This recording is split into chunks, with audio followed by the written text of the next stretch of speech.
Washington DC to Tehran कोहराम much गया है। इजराइल हमास युद्ध जब चरम पर पहुंच चुका है, उस वक्त पोप का ऐसा बयान सामने आया है जिसने हलचल पैदा कर दी। पोप फ्रांसिस ने गाजा पट्टी में इजराइल की सैन्य कार्रवाई के दौरान नरसंहार के आरोपों की जांच के लिए खुलकर मांग की है। पोप ने सितंबर में कहा था कि गाजा और लेबनान में इजराइल के हमले अनैतिक और असंगत हैं और उसकी सेना युद्ध नियमों से परे चली गई है। और अब नरसंहार के आरोपों की जांच कराने को कहकर पोप ने गंभीर सवाल खड़े कर दिए। बड़ी बात यह है कि पहली बार पोप फ्रांसिस ने गाजा में जो कुछ हो रहा है उसके लिए नरसंहार शब्द का इस्तेमाल किया। असल हकीकत क्या है, उसकी सच्चाई को जानने और इसको प्रमाणित करने के लिए पोप ने अंतर्राष्ट्रीय जांच की मांग की, इसलिए कि इसको लेकर ऐसी बहुत सी रिपोर्ट आ रही हैं।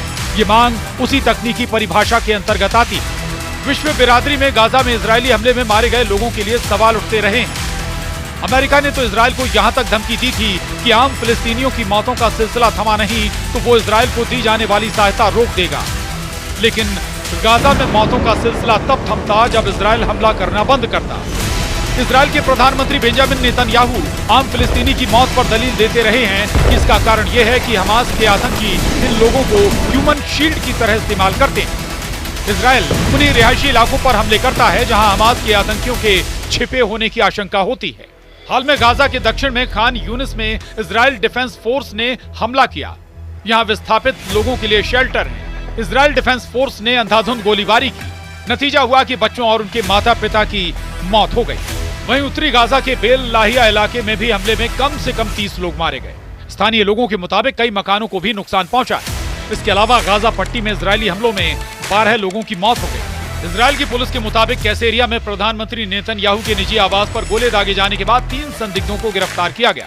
हमले को लेकर इजरायली फौज IDF की ओर से स्टेटमेंट जारी की गई। इसमें बताया गया कि बेल लाहिया इलाके में मौजूद आतंकी अड्डों को निशाना बनाते हुए ये अटैक किया गया। हमास की गतिविधियां तेज होती देख वहां पर अटैक किया गया है। बयान में कहा गया कि युद्ध क्षेत्र से नागरिकों को निकालने के प्रयास जारी हैं। इजरायली सेना ने उत्तरी गाजा में फिर से हमले तेज करते हुए कहा है कि हमास के आतंकवादी वहां फिर से संगठित हो गए हैं। इजराइल बारंबार ये कहता रहा है कि गाजा में जब तक हमास का आखिरी आतंकी जिंदा है, हमले बंद नहीं होने वाले। बता दें कि बीते साल 8 अक्टूबर जब इजराइल ने गाजा के खिलाफ अटैक शुरू किया, तब से लेकर अब तक गाजा में 43,846 लोगों की मौत हो चुकी है और इस दौरान गाजा में कम से कम 1,740 लोग घायल हुए, जबकि विस्थापित लोगों की तादाद करीब 18 लाख की है।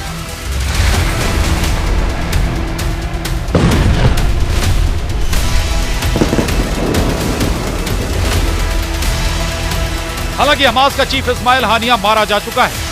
दूसरे चीफ बने याहिया सिनवार को भी इजरायली फोर्स ने मौत के घाट उतार दिया है और इस वक्त हालात ये हैं कि हमास का कोई भी ऐसा कमांडर जिंदा नहीं बचा है जिसकी कोई अपनी पहचान हो। कुल मिलाकर कहें तो संगठन हमास अपने सबसे बुरे दौर से गुजर रहा है। लेकिन नोट करने वाली बात यह है कि सिर्फ 40 किलोमीटर लंबी और 7 से 8 किलोमीटर चौड़ी गाजा पट्टी अब तक इजराइल की मुट्ठी में नहीं आ सकी है। इजराइल की इसे लेकर दलील है कि हमास के रिहायशी इलाकों में छिपे आतंकी इसकी बड़ी वजह है। दूसरी वजह है हमास की लंबी चौड़ी सुरंगें और तीसरी वजह है ईरान का हमास को समर्थन। गाजा में होने वाली मौतों को लेकर अमेरिका चिंता जता चुका है। 13 अक्टूबर 2024 को अमेरिकी अधिकारियों की ओर से इजराइल को एक पत्र भेजकर कहा गया है कि गाजा में मानवीय स्थितियों को सुधारें वरना अंजाम भुगतने के लिए तैयार रहें। इसके लिए 30 दिनों की समय सीमा तय की गई।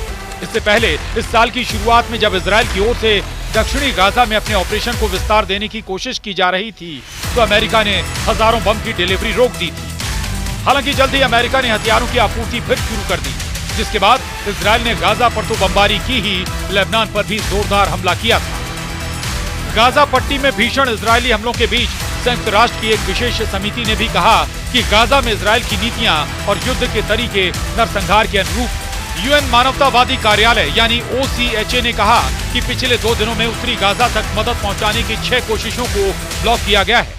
OCHA के मुताबिक गाजा की घेराबंदी के जरिए मानवीय सहायता में रुकावट पैदा करके आम नागरिकों और सहायता कर्मियों को निशाना बनाकर इजराइल ने पूर्व मंशा के साथ भुखमरी को युद्ध तौर तरीकों के रूप में इस्तेमाल किया। गाजा में इजरायली सैनिकों ने महिलाओं और बच्चों समेत फिलिस्तीनियों के साथ क्रूर अपमानजनक बर्ताव किया, लेकिन इजराइल की सेहत पर इसका कोई असर नहीं दिखा। अमेरिका के डबल स्टैंडर्ड, संयुक्त राष्ट्र में इजराइल को अमेरिका का साथ और बेंजामिन नेतन्याहू की इजरायली बंधकों को लेकर जताई गई चिंता की आड़ में सब कुछ दब गया।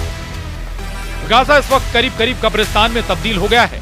जो बच गए हैं उन्हें रोटी तक मयस्सर नहीं हो रही, पीने का पानी नहीं मिल रहा, लोग जिंदगी से हताश होते जा रहे हैं। और इस बीच पोप फ्रांसिस का बयान आता है कि इजराइल ने अगर नरसंहार किया तो इसकी जांच होनी चाहिए। उधर युद्ध में उलझे इजराइल के सामने एक और मुश्किल आन खड़ी हुई है।